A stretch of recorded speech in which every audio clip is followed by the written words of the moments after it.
Being a hunter would make me, well, I feel it would make me a conservationist. Firstly, because I'm involved in a big hunting community. I've got a lot of friends, family that hunt. You'll realize knowing these people, they are the biggest conservationists out there, purely because we spend each and every day out in the wild. I mean, how much closer can you be to wildlife than being surrounded by them?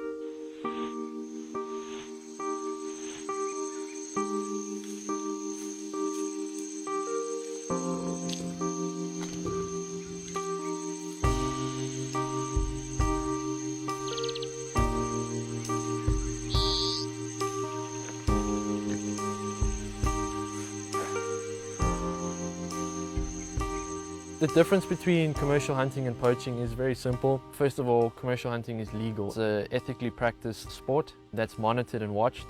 Hunters in South Africa put certain measures into place. For lions, for example, if they're managed correctly and if those hunting practices are managed correctly, and you only take out a certain few numbers every year and they hunt it properly, which is most important, because I'm not a fan of can hunting. I feel like, as I said, there is a place for hunting. It just needs to be done correctly.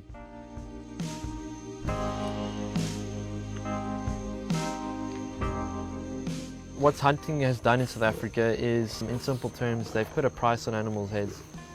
Farmers have found value in wild animals, and because of that they've sacrificed their farmlands to turn them into wildlife reserves. And because they bring in money, guys will tend to want to farm with them, breed with them, increase their numbers. At the end of the day, money makes the world go around and everyone's trying to make a living. In South Africa currently, we have close to or between 18 to 19 million wild animals. About 80%, 75 to 80% of those wild animals are privately owned. So they're found on hunting reserves, hunting and breeding reserves. Hunters play an important role, and the hunting reserves do, because they own almost 80% of South Africa's wildlife. So by taking hunting away, you're going to take away almost 80% of our wildlife.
There's numerous cases of, or backlashes, if you will, of certain hunting situations that went on social media for the wrong reasons. And certain cases did deserve that. Cecil the Lion's a good example.